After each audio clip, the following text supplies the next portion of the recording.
right. Okay? Now with the ladder as a tool, let's go over some review. What are the three things you gotta have in place for agility? Basic support, and then understanding which direction my muscles are going. So again, if my center of gravity is here, my base of support is here, and my muscles fire, where am I going? Up. Now, if I lean this way, center of gravity is here, base of support's there, which way am I going? This way. This way. So you see how wherever you can see any motion, you understand it. And understand it now. An acceleration is when my center of gravity moves away from my base of support. A deceleration is when it moves almost behind the base of support or over it. And stop is when it doesn't move anywhere over the base of support, and then re-acceleration it moves away. So everybody got that? So look, watch here, use those examples. With just a two-step thing. Here's the acceleration. I'm accelerating, now I'm decelerating, I stop. And if I want to move, I re-accelerate somewhere else. Does everybody see that's every motion? That's all there is. Now, understanding that, what part of our foot hits the ground when we sprint? Balls of the feet. So when I do all these drills, I'm going to land on the balls of my feet. Any drill, that's a rule. Now, if I'm going to do any running drills, should the hands be open or closed? Open. If I want to move, what should my elbows be at? 90 degrees. So everybody remember the quick step drill. So I call it 2 feet in each box. So look, 1, 2, 1, 2, 1, 2, 1, 2, right through. Making it look good. And here's where I usually see it. And people go through, and we accept it. And that's not how it's supposed to look. So you see how that would be the same, like I said, as the person that's doing a kettlebell, bent over, squatting their legs. Man, we're all over that guy. Like that guy, we're all over. But this, we're allowed to just have that lousy technique. So that's 2 feet in each box.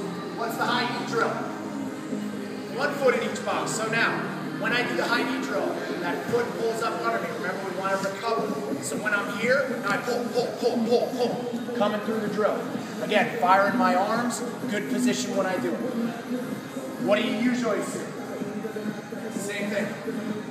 You know, somebody coming through and they'll kick the ladder, they'll also kick the ladder straight over it. So what's that? Yeah, that'd be great stuff. So now, sideways, quick step. So quick step, same way, look. Sideways, 1, 2, 1, 2, 1, 2, 1, 2. All the mechanics are the same. Arms at 90 degrees, hands open, still staying up and tall, right? So it's the same stuff.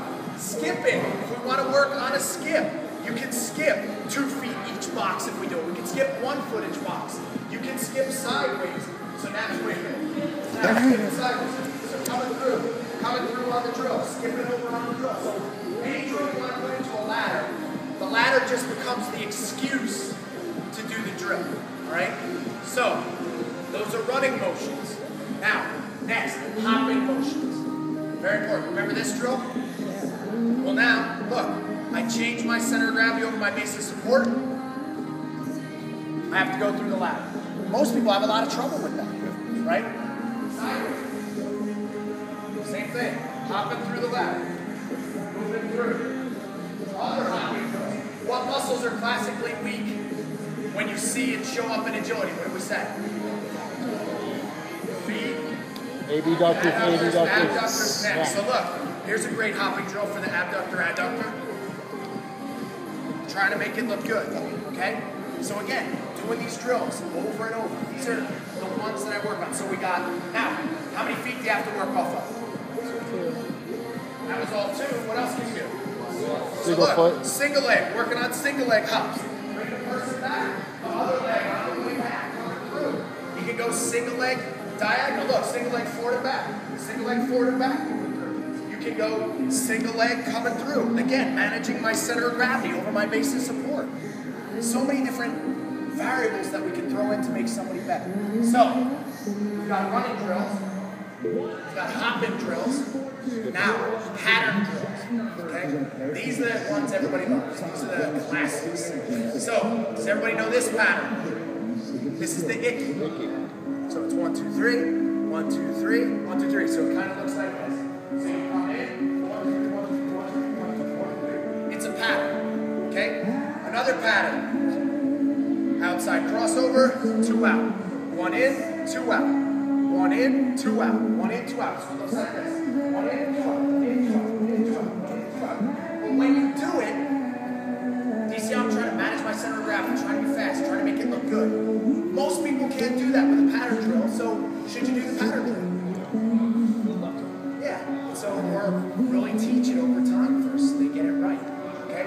Another pattern drill I use a lot. 2 in, 2 out. So it's right here. 1, 2, 1, 2, 2, 1, 2, 1, 2, 1, 2, 1, 2, 1, 2. Really working the feet in and out. Those are like the 3 main patterns that I work on. Alright? So, running drills, hopping drills, pattern drills. So everybody got it? Now, upper body drills. Everything that we did with the lower body, you do with the upper body. So I'll do push-ups, switch the hands over. Push-ups, switch the hands over. It kind of looks like the animals we did. You can also just do plank walks coming through like we did. You can even do the hickeys. So 1, 2, 3, 1. 1, 2, 3, 2. 1, 2, 3, 1. 1, 2, 3, 2. So any drill can be replicated on the hands. 2 in, 2 out. Move into, again, challenge relative body strength. Get people strong. Okay? And then the 5th and final way that I use the ladder is for conditioning or time. So now go through, come back. Go through, come back. Doing as much as they can, as fast as they can. And I'm doing that as a workout. So, does everybody see that there's a lot of technique with the ladder? Don't be shocked if there's a ladder cert that comes out soon, right? But ultimately, I like it as a technique. You'll see people, they'll poo-poo it or it's no good. In a metabolic session, if they're going to swing a sledgehammer lousy, I think we're allowed to use the ladder. If they're going to swing kettlebells and they're not good at it, I think we can use the ladder. But does everybody see what's your job in the next coming weeks? You got to get good at the ladder. You got to practice the ladder. Do a little research on the ladder. Find some drills. Practice them over and over and over. You know, and see which ones you can do. Right there, I just gave you 20 drills. And that's more than enough. But have you mastered it?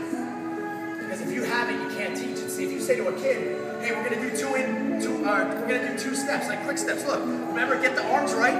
It's just, you know, it's just like quick steps. And that's how you look. They don't aspire to try to be like it. Does everybody understand that? Yeah. So the ladder, I think, becomes, it's as valuable as anything else that we have. Hey, this is just a giant ladder. Look at the lines. Hey, run from this line to that line. Why is that any different? This is creating a space or an excuse for us to move and use exercise. And that's what ultimately, I don't want to look at it any further than that, right? So does everybody get it? Yeah. Right? And what I would say is, hey, in terms of, again, an inexpensive tool that you can use and get a lot of training with, I'll tell you what, give me a ladder and I can work anybody out. I don't need anything else if I had it. So, and man, they would get a workout, they would be athletic, they would use their whole body. I can build strength, I can build conditioning, I can build coordination, technique. So all of these things can happen as a result of it. And I can do all those things without a ladder too. It's just not as fun. Look, the Icky's not as fun without the ladder. You know, it's just really not as good, right? So now, what we're gonna do? Let's get a quick drink of water or something.